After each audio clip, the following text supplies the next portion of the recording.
Hello everyone, इस video हम back gear mechanism की बात करेंगे जो कि आपका लेथ मशीन में यूज़ होता है।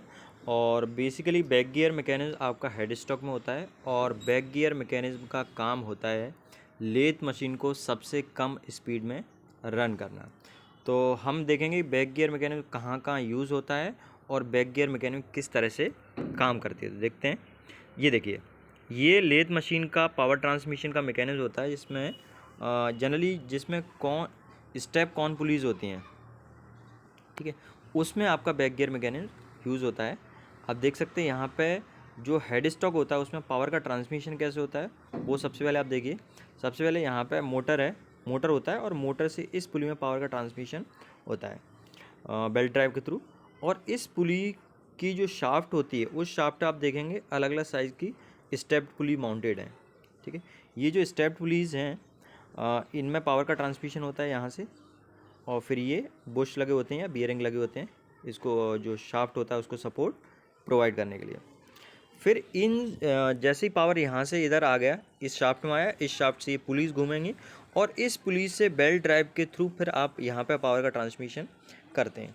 ये जो पुलिस हैं, ये पुली आपका स्पिंडल के ऊपर माउंटेड रहते हैं, ठीक है। तो आप देखेंगे ये इस पुली में पावर ट्रांसमिट हुआ और इस पुली में फिर यहाँ पे एक बुल गियर लगा होता है और उस बुल गियर के थ्रू ये फिर चक में पावर का ट्रांसमिशन होता है और चक के अंदर आप वर्क पीस को माउंट करते हैं। और ये कॉर्न पुलिस कहलाते हैं क्योंकि इसका जो शेप है वो कॉर्न के जैसा है, ठीक है। बाकी आप यहाँ पे भी देख सकते हैं किस तरह से पावर का ट्रांसमिशन है। मोटर से फिर यहाँ पे पावर ट्रांसमिशन हो रहा है बेल्ट ड्राइव के थ्रू इधर, ठीक है। फिर यहाँ से ये जो स्टेप पुलीज हैं, अब ये स्टेप पुली लगाने का लॉजिक ये है कि इसमें आप different set of speed achieve कर सकते हैं। जैसे आपने बड़ी पुली से छोटी पुली में पावर ट्रांसमिट कर दिया तो सबसे ज़्यादा स्पीड मिलेगा। यहाँ से इधर ये नॉर्मल स्पीड के लिए है, और फिर सबसे छोटी से सबसे बड़ी में पावर का ट्रांसमिशन करेंगे तो जो स्पीड होगी वो सबसे ज़्यादा मिलेगा, ठीक है। जैसे आप यहाँ पे देख सकते हैं इस तरह का पावर का ट्रांसमिशन। देखिए पावर का ट्रांसमिशन क्या है, मोटर से यहाँ पे गया, यहाँ से फिर ये आपकी अलग अलग साइज़ की पुलीज़ हैं, इनमें पावर का ट्रांसमिशन हुआ और फिर बेल्ट ड्राइव के थ्रू यहाँ पे जो स्पिंडल वाली पुलीज़ हैं उनके ऊपर पावर का ट्रांसमिशन हो रहा है। तो इसमें आप देखिए यहाँ इस पुली से इस पुली में पावर का ट्रांसमिशन हुआ, फिर यहाँ पर बुल गियर लगा होता है। तो बुल गियर और इसके बीच में आपका एक पिन लगा होता है, ठीक है। यदि पिन इंगेज होगा तो आपका चक में पावर का ट्रांसमिशन होगा, यदि पिन इंगेज नहीं होगा तो ये पुली हैं फ्री घूमेंगी और इसमें जो स्पिंडल है उसमें पावर का ट्रांसमिशन नहीं होगा तो आपका चक नहीं घूमेगा। ये तो मैंने आपको नॉर्मल मैकेनिज्म बताया कि लेथ मशीन के हेड स्टॉक में नॉर्मल मैकेनिज्म किस तरह से काम करता है। अब आप यहाँ पे देखेंगे ये बैक गियर मैकेनिज्म है। ये जो आप देख रहे हैं ये बैक गियर मैकेनिज्म है। इसमें जो चक होता है इसमें पावर डायरेक्ट ना ट्रांसफ़र करके इनडायरेक्टली पावर का ट्रांसमिशन किया जाता है। अब कैसे करते हैं वो हम देखेंगे। तो मुझे ऐसा लगता है कि आपको ये तो समझ में आ गया होगा कि स्पिंडल में किस तरह से पावर का ट्रांसमिशन होता है मोटर से, ठीक है, स्टेप कॉर्न पुली के थ्रू। ये देखिए अब इसमें बैक गियर का हम देखते हैं। नॉर्मल केस में क्या होता है, नॉर्मल केस में मोटर से जो पावर आ रहा है वो यहाँ पे आता है इन पुलिस के अंदर, और इन पुलिस से फिर आपका ये बुल गियर है, ये क्या लगा हुआ है, ये बुल गियर है। तो ये बुल गियर का जो पिन होता है इस पुली में आपका इसको क्लैम कर देते हैं, ठीक है, इंगेज कर देते हैं। जैसे इंगेज करेंगे तो ये पावर है इन पुलिस से आपका इस बुल गियर में आ जाएगा, बुल गियर घूमेगा और बुल गियर से फिर आपका ये स्पिंडल घूमेगा, स्पिंडल से आपका चक घूमेगा। ये नॉर्मल कंडीशन की बात है। और नॉर्मल कंडीशन में आप देखेंगे तो बैक गियर है, बैक गियर से ये जो स्पिंडल वाला ये जो पुलिस है इन पुलिस का कोई इंगेजमेंट नहीं है इसमें, ठीक है, इन पुलिस का कोई कनेक्शन नहीं है। तो आपका अभी ये वाला पोर्शन घूम रहा होगा, इसमें पावर का ट्रांसमिशन हो रहा होगा और ये आपका आइडल होगा, है ना, ये रुका हुआ होगा।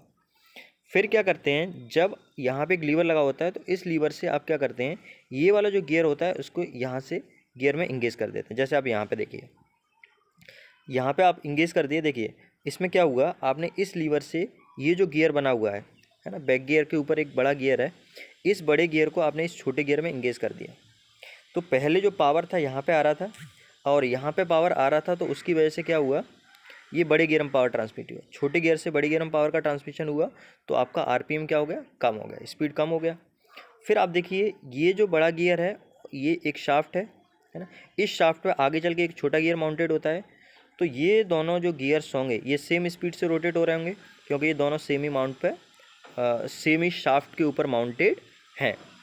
तो यहाँ से पावर आपका इसमें ट्रांसमिट हुआ, फिर यहाँ से आपका इधर ट्रांसमिट हुआ, फिर छोटे गियर से फिर ये बुल गियर में पावर का ट्रांसमिशन कर दिया। तो आप देखिए आरपीएम का 2 जगह रिडक्शन हो गया, एक आरपीएम का रिडक्शन आपका यहाँ पर हो गया और दूसरा आरपीएम का रिडक्शन आपका यहाँ पर होगा। इस केस में यदि आप देखेंगे तो ये जो पिन है, जैसे फर्स्ट केस में जो पिन लगी हुई थी, इस पिन को आपने निकाल दिया। इस पिन को जब आपने निकाल दिया तो ये वाला पोर्शन फ्री घूमेगा, ये वाली पुली फ्री घूमेंगी और ये वाला पोर्शन आपका रोटेट नहीं करेगा, है ना, क्योंकि इसमें यहाँ से जो पावर का कनेक्शन था वो आपने डिस्कनेक्ट कर दिया। अब डबल के केस में क्या होगा, पहले आपने ये पुली रोटेट हो रही, इस पुली से आपने इधर पावर का ट्रांसमिट किया और इधर से फिर ये आपका पूरा रोटेट होगा, बैक गियर वाली शाफ्ट ये रोटेट होगा और यहाँ से फिर आपने इस बुल गियर में पावर का ट्रांसमिशन किया। बड़े गियर को हम जनरल बुल गियर बोल देते हैं और फिर इससे आपका ये स्पिंडल और आपका चक रोटेट होगा। ठीक है, तो स्पीड को कम करने के लिए हम बैक गियर मैकेनिज्म यूज़ करते हैं। जैसे आप यहाँ पे देख सकते हैं, ये एक पिक्टोरियल डायग्राम दिखाया हुआ है कि नॉर्मल आपका हेड स्टॉक के अंदर जो पुलीज हैं और ये बुल गियर है। ठीक है, जैसे ही इस गियर को आप इससे माउंट कर देंगे तो पहले पावर का ट्रांसमिशन क्या होगा, यहाँ से यहाँ पर होगा, फिर यहाँ से आपका बुल गियर में पावर ट्रांसमिट होगा और बुल गियर से ये स्पिंडल है, स्पिंडल ऊपर थ्रेड कटे होते हैं जिसके ऊपर आप चक माउंट करते हैं।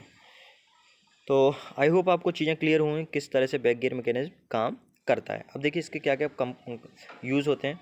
ये चक को लो स्पीड पर रोटेट कराता है, लो स्पीड आपको समझ में आ गया होगा क्योंकि यहाँ पे आरपीएम का 2 जगह रिडक्शन होता है। और इस तरह की आप देखो इसमें 3 पुलिस हैं, 1 2 3। तो एक तो 3 स्पीड आपको डायरेक्ट मिल जाती हैं और 3 स्पीड आपको इनडायरेक्ट मिलती हैं जब आप बैक गियर का मैकेनिज्म यूज़ करते हैं। तो इस तरह की जो स्टेप्ड कॉर्न पुलिस होती हैं का हेड स्टॉक होता है उसमें आपको मैक्सिमम 6 स्पीड मिल जाती हैं रोटेट कर। ठीक है, फिर इसमें टर्निंग पावर ज़्यादा, जैसे बड़ा वर्कपीस होता है, हैवी वर्कपीस होता है, उसमें ज़्यादा पावर की ज़रूरत होती है, तो बैक गियर से आपको ज़्यादा पावर भी मिल जाता है। नॉर्मली बैक गियर का मैकेनिज्म आप यूज़ कब करते हैं प्रैक्टिकली, जब वर्कपीस का जो डायमेंशन वर्कपीस बहुत बड़ा हो, है ना, बड़ा वर्कपीस होता है तो उसके लिए आप बैक गियर का सिस्टम यूज़ करते हैं, कम स्पीड वाला सिस्टम यूज़ करते हैं। या फिर वर्कपीस की हार्डनेस बहुत ज़्यादा है ना, बहुत ज़्यादा हार्डनेस है तो उसको कट करने के लिए भी आप कम स्पीड यूज़ करते हैं और कम स्पीड के लिए आप बैक गियर सिस्टम यूज़ करते हैं, है ना। जहाँ ज़्यादा टॉर्क की रिक्वायरमेंट हो, जैसे लार्ज डायमीटर का वर्क पीस है, हैवी वर्क पीस है, वहाँ पे ज़्यादा टॉर्क की रिक्वायरमेंट होती है और ज़्यादा टॉर्क की रिक्वायरमेंट होती है तो उस केस में भी आपका बैक गियर यूज़ होता है। तो बैक गियर में क्या करते हैं, आरपीएम कम हो जाता है, लेकिन आरपीएम कम होने से टॉर्क बढ़ जाता है। जैसे आपने बाइक वगैरह में देखा हो, बाइक को यदि आपको ऊपर चढ़ाना हो या गाड़ी को ऊपर चढ़ाना हो कहीं हिली एरियाज़ में, तो वहाँ पे ज़्यादा टॉर्क की ज़रूरत पड़ती है। ज़्यादा टॉर्क की ज़रूरत पड़ती है तो आप आरपीएम कम कर देते हैं और पहले गियर में ले जाते हैं, क्योंकि पहले गियर में आपको टॉर्क सबसे ज़्यादा मिलता है और स्पीड क्या होती है, सबसे कम मिलती है। तो आई होप आपको चीज़ें समझ में आई हो। इससे रिलेटेड कोई क्वेश्चन हो तो आप मुझसे ज़रूर पूछिए।